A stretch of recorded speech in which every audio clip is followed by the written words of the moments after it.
God bless you.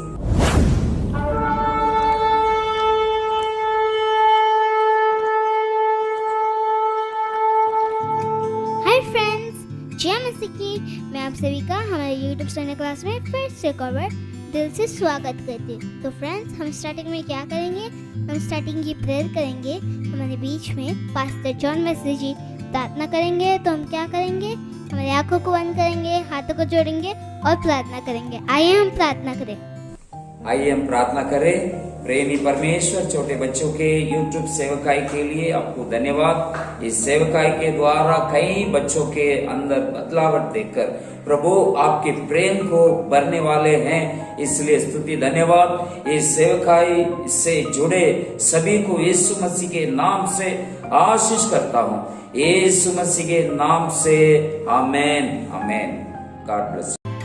तो friends, आप सभी ने प्रार्थना किया, मैं उम्मीद करती हूँ आप सभी ने दिल से उनसे प्रार्थना किया होगा। तो फ्रेंड्स, आइए आज के थीम की ओर बढ़ते हैं। हमारे बीच में नन्ही दीदी आज का थीम बताएगी। तो आपको क्या करना है? थीम को ध्यान से सुनना है। आइए आज के थीम को देखें। Hi, hello friends. Welcome to Virtual Sunday School presented by Church of Living God Mission. दोस्तों, मैं उम्मीद करती हूँ कि आप सब ठीक हो और आप सब पिछले हफ्ते का वीडियो देखे होंगे।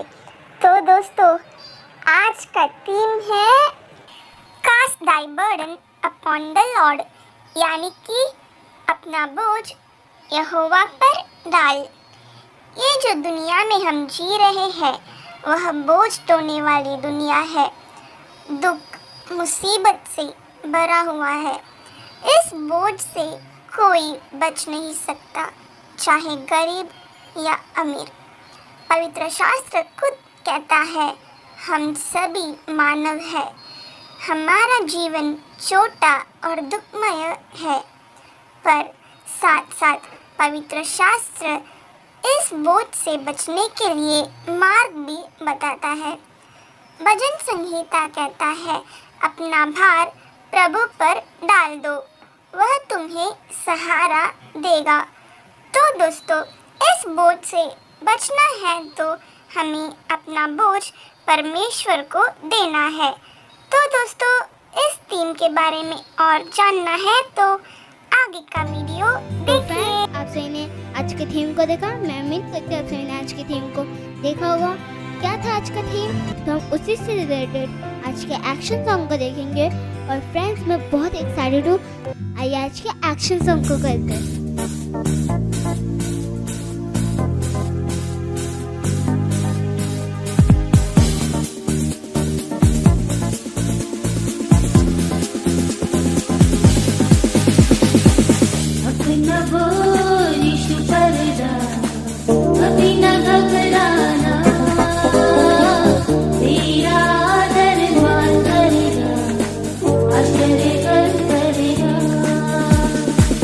अपना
आपको कैसा लगा आज का एक्शन सॉन्ग? मुझे तो बहुत अच्छा लगा। मैं उम्मीद करती हूँ आप सभी को मेरा एक्शन सॉन्ग अच्छा लगा होगा। तो फ्रेंड्स, आइए आज की स्टोरी की ओर बढ़ते हैं। हमारे बीच में पिंटो थॉमस यानी मेरे डैडी आपके लिए एक प्यारी सी स्टोरी को पेश करिए। तो आपको क्या करना है, स्टोरी को ध्यान से सुनना है, क्योंकि उसके बाद आपसे कुछ क्वेश्चन पूछे जाएंगे जिसका आपको करेक्ट आंसर देना है। आइए आज की स्टोरी को देखते हैं। जय मसीह की बच्चों, YouTube संडे क्लास में आप सभी का फिर से एक बार स्वागत है। तो बच्चों, हम कौन से समय में आए हैं? स्टोरी के समय में। हाँ बच्चों, पिछले संडे हमने एक स्टोरी को देखा था। क्या देखा था? प्रभु की ओर देखो। और इस संडे का थीम क्या है?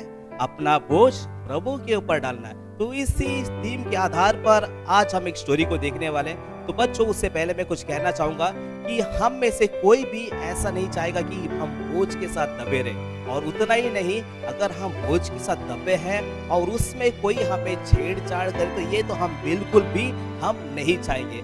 आइए हम इस कहानी से कुछ देखते हैं। ऐसे ही कुछ यहाँ पर हुआ था। एक स्त्री थी, उसका नाम हन्ना था और वो एक बोझ में दबी थी। आइए हम देखते हैं कि कौन से बोझ में दबे थे और कैसे उन्हें इस बोझ से एक छुटकारा, एक राहत मिली और उसने क्या किया। आइए हम देखते हैं बाइबल से एक छोटी सी एक कहानी को। तो बच्चों, बाइबल में एफ्रेम देश में रामानगर में एलकेना नामक एक व्यक्ति था और उस व्यक्ति के पास 2 बीवियां थी, मतलब 2 पत्नियां थी, मतलब 2 शादी हुए थे। और उसका पहले बीबी का नाम हन्ना थी और दूसरे बीबी का नाम पनीना थी। और अब यहाँ पर ऐसा होता है कि जो उसका दूसरा पत्नी जो पनीना जिसका नाम है, उसको बच्चे होते हैं, मगर हन्ना को कोई बच्चा नहीं होता है। ये पहला उसके जीवन में एक बोझ था, क्योंकि उसके जीवन में कोई संतान नहीं था, मगर उसके सौतेन को क्या था? संतान था। और इस कारण क्या होता था, वो जो उसका सौतन थी उसे क्या करती थी? चिढ़ाती थी बार बार कि तुझे कोई बच्चा नहीं है, तू बांझ है, तुझे कोई बच्चा नहीं है। और बार बार उसे चिढ़ाती रहती थी और इस कारण उसको बहुत ही दुख होता था।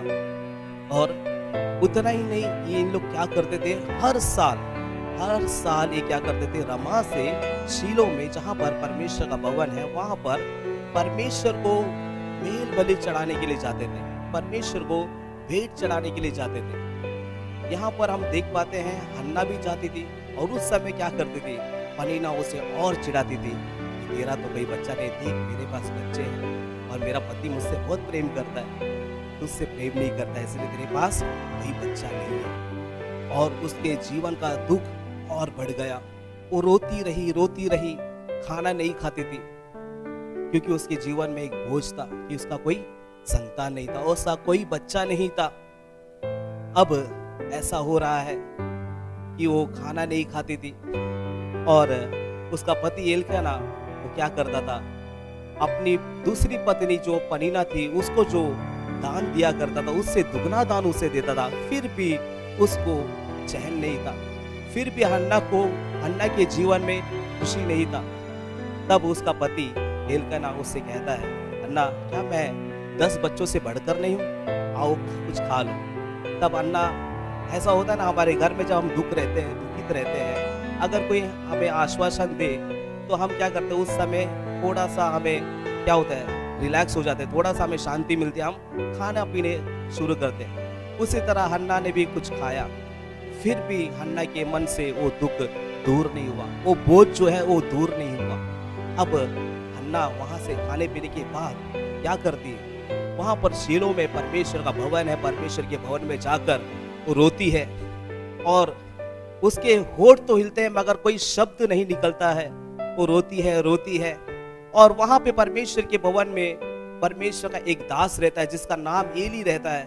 और उसको लगता है कि ये जो स्त्री है ये जरूर शराब पीकर आई है और यहाँ पर बकबक कर रही है शराब पीकर, ये नशे में लगता है, इसका नशा नहीं उतरा है। तब अन्ना कहती है कि मुझे आप कुछ वो जी स्त्री मत समझो, ऐसी मतलब बेकार स्त्री ना समझो, मैं तो एक दुखी स्त्री हूँ, मैंने कोई नशा नहीं किया है, मैं दुख के कारण अपनी बातों को परमेश्वर से कह रही हूँ। तो यहाँ पर हन्ना ने क्या किया, परमेश्वर से कहा कि यदि तू अपने दासी के मतलब अपने बेटी के दुख पर दृष्टि करे और अपनी बेटी को एक संतान दे तो मैं क्या करूँगा, उस बच्चे को जीवन भर के लिए आपकी सेवा में लगा दूंगा। ऐसा परमेश्वर से क्या करती है? मन्नत मांगती है। अब होता ऐसा है कि जब वो परमेश्वर का दास एली जब उससे पूछता तू क्यों रोती है, तू क्यों ऐसा मतलब नशा किया है क्या तूने क्यों यहाँ पर नशा करके आई है? तब वो कहता है कि मैंने कोई नशा नहीं किया, मैं तो दुखी हूँ। अपनी बातों को परमेश्वर की दास के पास जब बताते समय तब प्रभु का दास कहता है कि प्रभु आमीन, तू जो चाहती हो तुझे दे, मतलब तू जो चाह रही है परमेश्वर तुझे दे। जब वो परमेश्वर के पास अपने सारे बोझ को उतार के रखती है तो क्या होता है? आमीन, उसके बाद जो है वो सारे दुखों को परमेश्वर के पास उतार के रख देती है और उसके बाद वो अपने घर में चली जाती है। और ऐसा होता है उसके जीवन में, आमीन, उसको एक बच्चा हो जाता है परमेश्वर की कृपा से।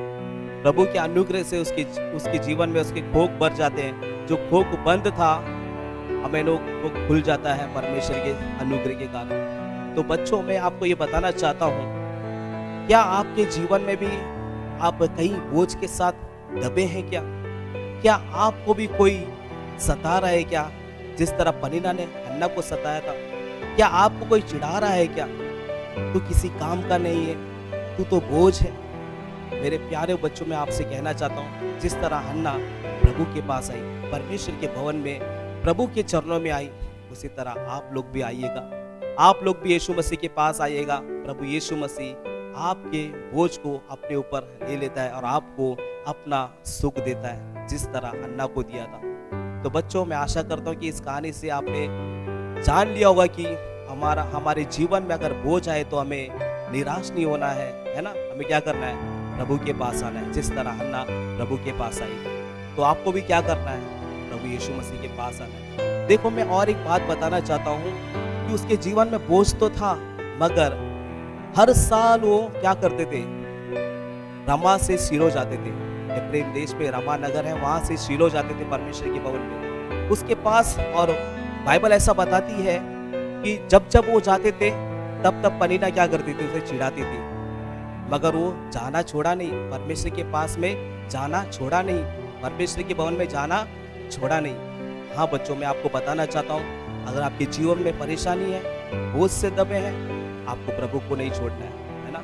अगर आप प्रभु को नहीं छोड़ोगे, वाकई में परमेश्वर आपके जीवन में जो अगला मोड़ है, एक अद्भुत मोड़ होगा। मैं आपको बताना चाहता हूँ बच्चों, हन्ना को जो बच्चा हुआ था, वो बच्चा एक अद्भुत बच्चा था, क्योंकि वो हमें इजराइल देश का एक बहुत बड़ा भविष्यवक्ता बन गया, जिसके बारे में बाइबल कहती है शामुएल भविष्यवक्ता, इजराइल का सबसे पहला भविष्यवक्ता। तो बच्चों, क्या आपके जीवन में बोझ है? आप डरिए नहीं, प्रभु के पास आइए। प्रभु आपके जीवन में एक चमत्कार करने वाला है। जिस तरह हन्ना के जीवन में चमत्कार किया, आपके जीवन में भी चमत्कार करने के लिए परमेश्वर सामर्थ्य है। तो आपको क्या करना है? प्रभु यीशु मसीह के पास आना है। क्या कोई चिढ़ा रहा है? आप हरिए ना। कोई आपको दबा रहा है? आप हरिए ना, रुको नहीं, आप आगे बढ़ते रहो। प्रभु को देखकर, प्रभु यीशु मसीह को देखकर आगे बढ़ते रहो। प्रभु आपके जीवन में एक अनोखा और महान कार्य करने वाला है। तो बच्चों, मैं आशा करता हूँ कि आप लोगों को एक कहानी समझ में आया होगा। और उतना ही नहीं, मैं आशा करता हूँ कि हम अगले संडे फिर से एक नए स्टोरी के साथ मिलेंगे। तब तक के लिए जय मसीह की। अपना तो फ्रेंड्स, आपने आज की स्टोरी को देखा ना। फ्रेंड्स, मैंने इससे पहले आपसे कुछ बोला था, आपसे कुछ क्वेश्चन पूछे जाएंगे जिसका आपको करेक्ट आंसर देना है। अभी वही समय आ गया है, तो हमें बीच में दिव्या दीदी आपसे कुछ क्वेश्चन पूछेगी जिसका आपको करेक्ट आंसर देना है। आइए आज के क्वेश्चन को देखते हैं। Welcome to the game show Kaun Banega सेनापति। हाँ बच्चों, हम सब यीशु के सेने हैं। चलो बच्चों, आज के क्वेश्चंस के अंदर जाते हैं। Question 1. After the prayer, was Hannah sad? Option A, yes.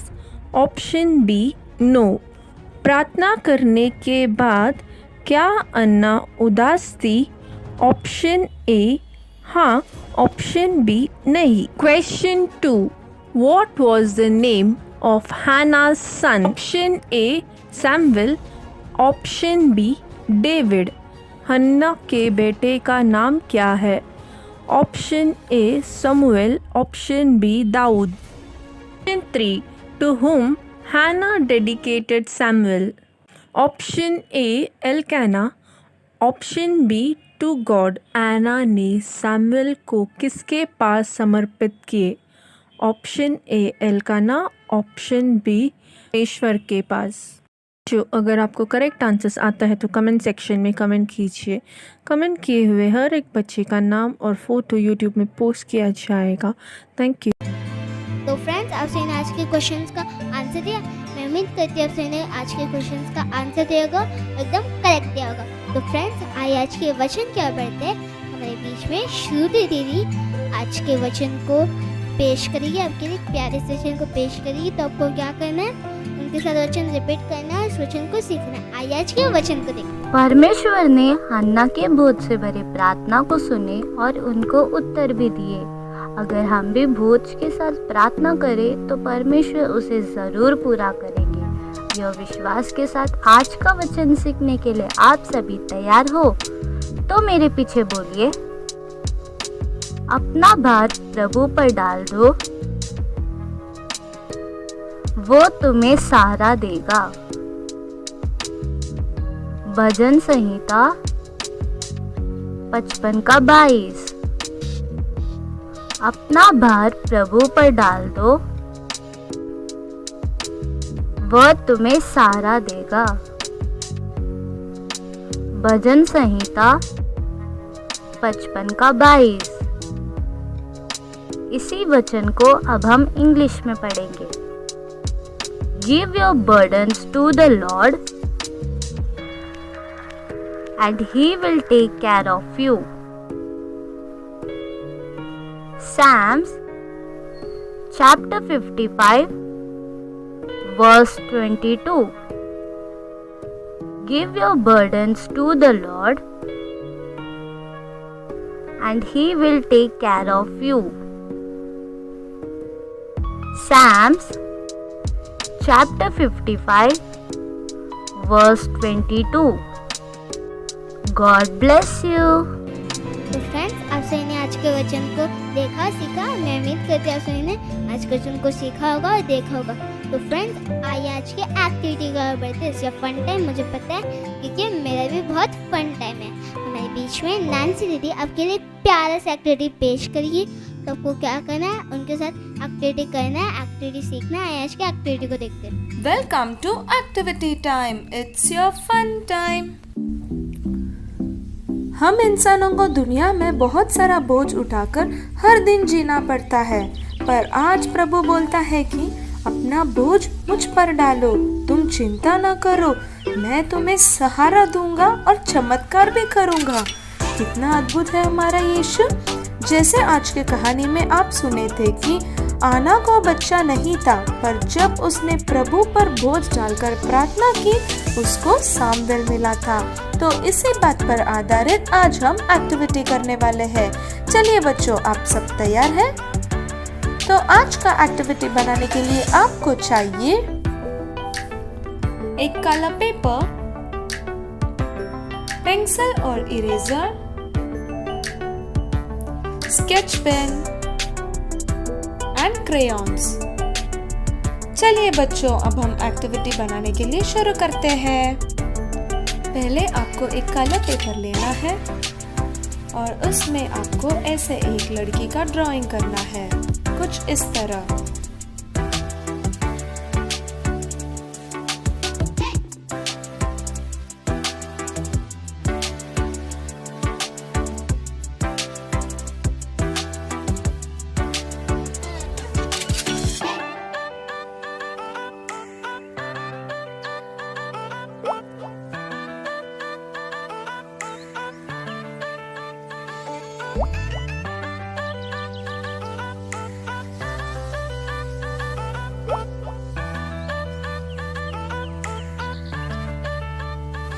पूरी तरह ड्रॉ करके होने के बाद आपको ऐसे ब्लैक स्केच पेन से आउटलाइन देना है।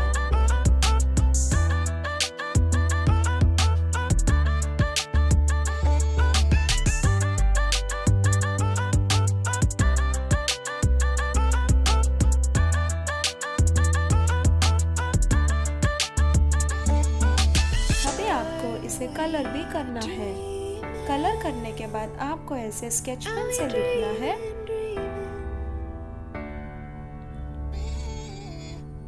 जैसे आना ने अपना बोझ प्रभु पर डाली थी, वैसे ही आपको भी क्या करना चाहिए बच्चों, अपना बोझ प्रभु पर डालना चाहिए। तो जब आना ने उसका बोझ प्रभु पर डाली, तभी उसको प्रभु ने सामुएल को दिया। तो इसी बात को हम इंग्लिश में लिख रहे हैं। आना casted her burden to the Lord, and the Lord blessed her with a baby.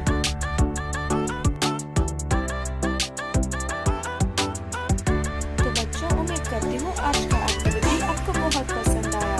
तो फिर मिलती हूँ अगले हफ्ते एक नए एक्टिविटी के साथ। तब तक के लिए बाय बच्चों। तो फ्रेंड्स, अब से आज के एक्टिविटी का आपको कैसे लगा आज का एक्टिविटी? मुझे तो बहुत अच्छा लगा। मैं उम्मीद करती हूँ आपको ये बहुत पसंद आया होगा। तो फ्रेंड्स, आइए आज के एंडिंग की प्रेयर की ओर बढ़ते हैं। हमारे बीच में pastor anti vanilla John ending की प्रेयर करेंगे। तो आपको क्या करना है, फिर से एक बार अपने आंखों को बंद करना है, हाथों को जोड़ना है, प्रार्थना करना है। आइए हम प्रार्थना करें। आइए हम प्रार्थना करें। प्रेमी परमेश्वर, इस YouTube संडे क्लास के लिए आपको धन्यवाद करती हूँ। इस संडे क्लास के द्वारा बहुत सारे बच्चों को आपने आशीष की है, इसलिए आपको स्तुति और धन्यवाद करती हूँ। इस संडे क्लास से जुड़े हुए हर किसी को आप आशीष कीजिए। सारे आदर महिमा केवल आपको देती हूँ, प्रभु यीशु मसीह के नाम से मांगते हैं, आमीन। God bless you. तो फ्रेंड्स, आप सही ने प्रार्थना किया। मैं उम्मीद करती हूँ सही ने दिल से मन से प्रार्थना किया होगा। तो फ्रेंड्स, अभी एंडिंग का वक्त आ चुका है। हर रोज की तरह आप हमारे वीडियो को लाइक करें, अपने दोस्तों के साथ शेयर करें और उसको सब्सक्राइब करें। और इतना ही नहीं, कमेंट बॉक्स में कमेंट करके बताइएगा कि आपको ये वीडियो कैसे लगा। और इतना ही नहीं, हमने यहाँ पे नीचे डिस्क्रिप्शन बॉक्स में व्हाट्सएप संडे क्लास का लिंक भेजा हुआ है। अगर आप इसे क्लिक करेंगे तो आप हमारे व्हाट्सएप संडे क्लास के साथ जुड़ सकते हैं। अगले संडे हम मिलेंगे नए वचन के साथ, नई स्टोरीज के साथ, नए एक्टिविटी के साथ, नई थीम के साथ। तब तक के लिए बाय बाय फ्रेंड्स। जय मसीह की।